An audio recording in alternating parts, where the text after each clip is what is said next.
दुख व्यक्ति के जीवन में सिर्फ पीड़ा देने के लिए नहीं आता। दुख व्यक्ति को निखारता है, उसे सतेज करता है, उसे वास्तविकता से रूबरू कराता है।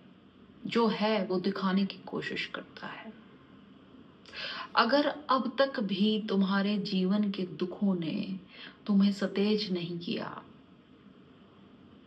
तुम्हें वो नहीं दिखाया जो है, तो इसका मतलब ये है कि तुमने अभी दुख को दुख की तरह जाना ही नहीं। तुमने उसके वास्तविक रूप को समझा ही नहीं। तुम उसे अभी अफीम की तरह सूंघ रहे हो और आराम से सो रहे हो। अगर तुमने सच में दुख को जाना तो तुम दुख से पार हो जाओगे। तुम्हारे जीवन में दुख बच ही नहीं सकता। अगर तुम शांति से और तटस्थता से अपने जीवन के सभी दुखों को भोग लो तो दुख रह नहीं सकता, दुख ठहर नहीं सकता। अब कैसे होगा ऐसे? कैसे? प्रश्न तो ये है ना। अगर तुम तटस्थता से अपने दुखों को भोग पाए, अपने दुखों को देख पाए, अपने कष्टों को देख पाए, तो तुम दृष्टा हो गए और दुख विषय हो गया, यानी दृश्य हो गया। साधारणतः हम क्या करते हैं? हम दुख को एक अलग विषय के रूप में नहीं देखते। हम सोचते हैं हम ही दुख हो गए, हमारा पूरा जीवन ही दुख में डूब गया। दुख के साथ एक बहुत गहरा तादात्म्य बना लेते हैं हम, एक नाता बना लेते हैं हम दुख के साथ भी। तुम्हें जानकर बड़ी हैरानी होगी, व्यक्तियों के नाते ना कि सिर्फ सुख के साथ जुड़ते हैं, दुख के साथ भी जुड़ते हैं। दुख के साथ भी हमारा आत्मीय रिश्ता जुड़ जाता है। हमें लगता है ऐसा कि हमें नहीं चाहिए जीवन में दुख, हमें नहीं चाहिए ये कष्ट। पर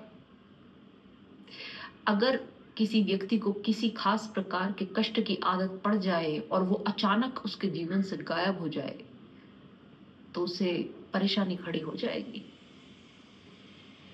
क्योंकि चलो मान लो सुख नहीं है, फिर भी कुछ तो है पकड़ने के लिए, फिर चाहे दुखी क्यों ना हो। मानते हो ये बात? तुमने देखा बहुत सारे लोग ऐसे होते हैं, अपने घर में बड़ी फालतू की चीजें जमा करके रखते हैं। खाली प्लास्टिक के डब्बे, थैलियां, पुराने कागज के टुकड़े, पुरानी पुरानी मैगजीन, शीशे की बोतलें, पता नहीं क्या क्या, पुराने कपड़े। उनका कुछ भी निकालने का मन नहीं करता। पुराने कूलर, कई कई सालों से जिन चीजों का इस्तेमाल नहीं हुआ वो सब घर में ठूस के रखते हैं। घर में जगह भी ना हो तो भी भर के रखते हैं। कारण उनका लगाव हो गया है उस कूड़े कचरे से भी, कि यह तो हमने तब लिया था, ये हमें उसने हमारी शादी की सालगिरह पे गिफ्ट किया था, फलाना ढिमकाना। हर चीज के साथ एक एक कनेक्शन जोड़ लिया है, मतलब का बेमतलब का उससे फर्क नहीं पड़ता। अब उस चीज का कोई इस्तेमाल उनके जीवन में है नहीं, वो सिर्फ जगह घेरे बैठी है, धूल खा रही है, लेकिन वो व्यक्ति उसको त्यागने के लिए तैयार नहीं है। जगह खाली ही नहीं होगी तो नई चीज कहां से आएगी? और ऐसा सिर्फ तुम्हारे घरों के साथ नहीं है, तुम्हारे अपने जीवन के साथ भी है। तुमने दुखों से जीवन को भर लिया है, तुम पकड़े बैठे हो दुखों को और तुम कहते हो हम तो छोड़ना चाहते हैं। ये सिर्फ ऊपरी बात है। मैंने कहा ना, अफीम का नशा है ये। तुम उन दुखों को इतने कस के पकड़ के बैठे हो, तुम उनमें रस लेते हो, तुम उनमें रस लेते हो क्योंकि अभी सुख में रस लेने के लिए तो तुम्हारे पास कुछ है नहीं, तो दुख में ही रस ले लेते हो। तुम्हें सिर्फ ऐसा लगता है, ऐसा भ्रम है कि तुम उनको छोड़ना चाहते हो, पर तुम वास्तविकता में नहीं छोड़ना चाहते। छोड़ना नहीं चाहते ये शब्द भी गलत है। तुम में हिम्मत नहीं है कि तुम उनको छोड़ सको, क्योंकि छोड़ते ही तुम अकेले हो जाओगे।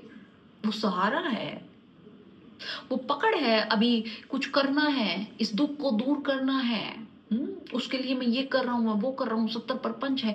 पर अगर वो दुख तुम एकदम गिरा दो, अपने आप को उससे हटा दो, उठ जाओ उस बात से, तो फिर क्या बचेगा तुम्हारे पास करने के लिए? यही तो मूल प्रश्न उठ जाता है कि अब क्या, है ना? तो जब व्यक्ति शांति से और तटस्थता से अपने दुखों को भोगता है, तो वो उन दुखों का दृष्टा हो जाता है, देखने वाला हो जाता है उन चीजों को। जितना ये दृष्टा जागृत होता जाता है, उतना दुख के बीच में और दृष्टा के बीच में विभाजन बढ़ता जाता है, गैप बढ़ता जाता है। दुख अब एक विषय है, दृश्य है जिसको तुम देख रहे हो, अब वो तुम नहीं हो। समझ रहे हो? पहले वो तुम थे, इसलिए वो कष्ट था। अब जैसे तुम किसी और चीज को देख रहे हो, अब ये ऐसी बात है जैसे वो चीज तुम्हारे साथ घटित नहीं हो रही, किसी और के साथ घटित हो रही। वैसे, और जैसे जैसे ये गैप बढ़ता जाता है, धीरे धीरे ये दुख गायब हो जाता है। तुम किसी और के दुख के लिए थोड़ी ना दुखी होते हो, होते भी हो थोड़ा बहुत फॉर्मेलिटी के लिए, पर ऐसा थोड़ी कि तुम डूब ही जाओ उसमें। नहीं, इतने करुणावान नहीं हो तुम। प्रयोग करके देखो, तुम्हारे शरीर में कहीं भी दर्द हो, सर में दर्द हो, पेट में दर्द हो, हाथ पैर कहीं भी दर्द हो, एक दिन एक काम करो कि उस दर्द पर बिल्कुल केंद्रित हो जाओ, आंखें बंद करो, बैठ जाओ और उस दर्द पर बिल्कुल केंद्रित हो जाओ। तुम धीरे धीरे पाओगे कि वो दर्द का जो बिंदु है वो सिकुड़ता जाएगा, सिकुड़ता जाएगा, सिकुड़ता जाएगा। तुम्हारा फोकस तीव्र होता जाएगा और तुम पाओगे कि एरिया ऑफ पेन जो है वो कम हो गया है और intensity of pain to one point वो बहुत इंक्रीज हो गई है। उसका जो फोकस है एक बिंदु पर आ गया है, पर जो उसकी इंटेंसिटी है वो 10 गुना हो गई है। अब तुम कहोगे ये तो पेन बढ़ गया। हाँ, बढ़ गया, नुकीला हो गया, तीर जैसा हो गया। लेकिन अब ये जो मोमेंट है, ये क्रांति का मोमेंट है। अगर तुमने इस मोमेंट को पार कर लिया और यहां पर अपने फोकस को, अपने ध्यान को नहीं तोड़ा, तो तुम पाओगे कि एक कमाल की घटना घटेगी कि अब इस पॉइंट के बाद कुछ ऐसे क्षण आएंगे कि ये दर्द गायब हो गया और फिर आ गया, गायब हो गया और फिर आ गया।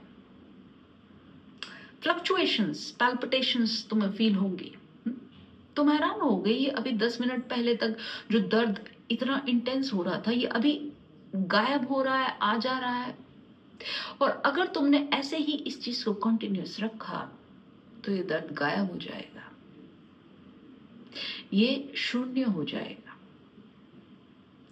तुम्हारी तटस्थता और होश के कारण ऐसा हो पाएगा। और यही चीज अगर तुम अपने जीवन के कष्टों के प्रति और दुखों के प्रति भी अपनाओ तो तुम पाओगे रिजल्ट ऐसे ही होंगे। पहले तो गैप बढ़ता जाएगा, गैप बढ़ता जाएगा तो तुम्हारा कनेक्शन छूटता जाएगा, वो पुल, वो सेतु, वो समाप्त होता जाएगा। और जब वो सेतु समाप्त होता जाएगा तो दूरी बढ़ती जाएगी, दूरी बढ़ती जाएगी तो कष्ट अपने आप कम होता जाएगा। एक बिंदु ऐसा आएगा जब बिल्कुल वो जो धागे जितनी डोरी है वो भी टूट जाएगी और सब शून्य हो जाएगा। और उस घड़ी में तुम्हारे दृष्टा का पूर्ण जन्म होगा। और जब दृष्टा आता है तब संसार विलीन होता है। संसार दुख है,